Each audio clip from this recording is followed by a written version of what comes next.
Récupéré par Click and Collect, acheté sur Internet ou chez votre libraire quand il est ouvert, une chose est sûre, vous avez beaucoup plus lu de livres au cours de cette année très perturbée. Et est-ce que vous avez aussi plus écrit? La crise sanitaire, les épreuves, le confinement, le couvre-feu ont-ils boosté les vocations littéraires? On fait le point culte sur la question.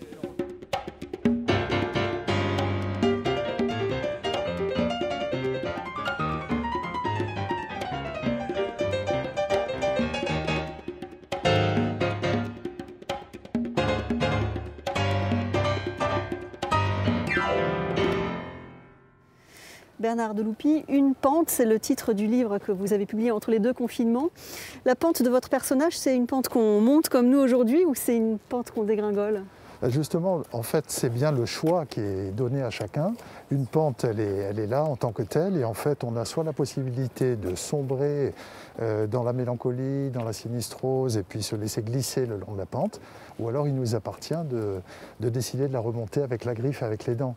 Et Vincent, votre personnage, il a été confronté à ce choix, lui.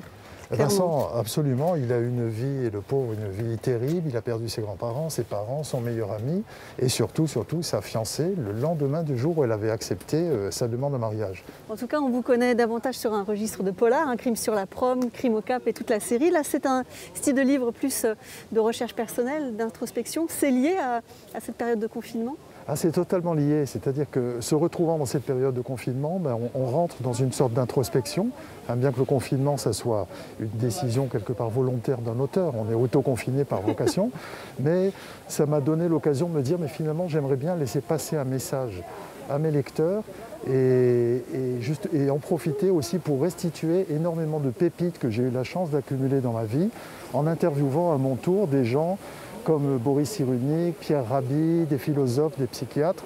Et donc c'était l'occasion d'utiliser cette histoire réelle terrible et de pouvoir construire en fait tout un tas d'aides psychologiques, de béquilles ou d'accompagnement de professionnels pour que ça permette de transmettre un message au lecteur en fait. Colline du Château, Nice, 6 février, 9h43. J'ai préféré aller déambuler au calme pour renouer avec ma décision de me refaire une santé à l'air libre. Après l'orage d'hier, la pluie a délavé le ciel et l'air est d'une limpidité de cristal. J'ai l'impression que mon âme se nettoie un peu à l'unisson de cette luminosité qui me rappelle les cieux d'après Mistral de chez nous.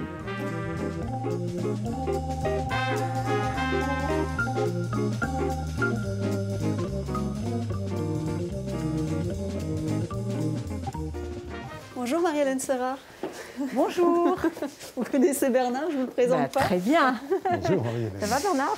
Et je suis ravie que Bernard ait cité notre librairie et que notre librairie finalement soit un espace où on arrive à trouver des outils pour aller bien. Vous avez lu La Pente? Oui, bien sûr que j'ai lu La Pente.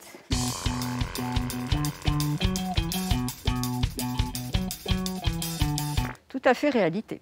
C'est tiré d'une histoire vraie. Tout à fait. Mais il y a une vraie profondeur et une joie intérieure qui arrive à sortir de tout ce marasme. Justement, je souhaite m'échapper de tout ça grâce à un livre, et notamment ce livre. Essentiel, forcément. Un livre, c'est essentiel, et celui-ci encore plus. Frédéric Ovadia, c'est vous qui avez édité Une pente. Est-ce que le confinement et cette période de crise sanitaire a eu un effet sur l'offre d'écriture? Alors, vous savez, nous sommes dans un contexte d'anxiété, c'est certain. Forcément, tout va s'exacerber. Alors, vous avez ceux qui veulent absolument témoigner, qui considèrent que leur témoignage est unique.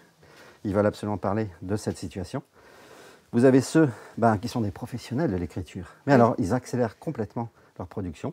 Il y a ceux, vous l'avez dit, qui veulent parler de la situation, mais pas forcément. Il y a des personnes qui ont besoin de sortir des choses qu'elles ont en elles, simplement. C'est ça? Voilà, c'est exactement ça. C'est une course contre la montre, une course contre le temps, parce qu'on est en danger. Voilà ce qui se passe dans l'esprit. Et en même temps, il y a une émergence complète de la créativité, d'une envie de vivre nouvelle et de faire un changement de vie. par l'écriture aussi. Donc c'est le cas par exemple de cet auteur, qui est Jean-Pierre Milcam, qui a 94 ans aujourd'hui. Et nous avons sorti 24 titres entre mars et septembre. Alors le confinement, ça a créé un enfermement, mais dans cet enfermement, ça a redéployé une créativité, une envie de dire, une envie de faire.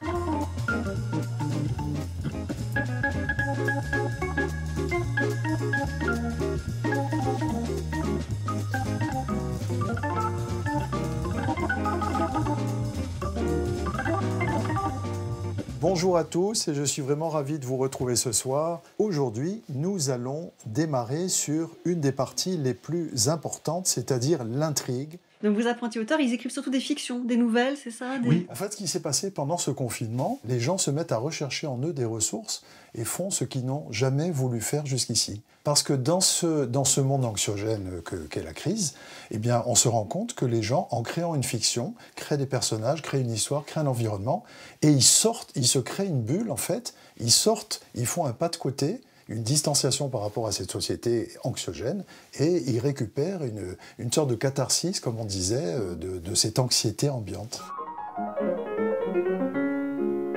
Chantal, expliquez-moi ce que vous êtes en train d'écrire.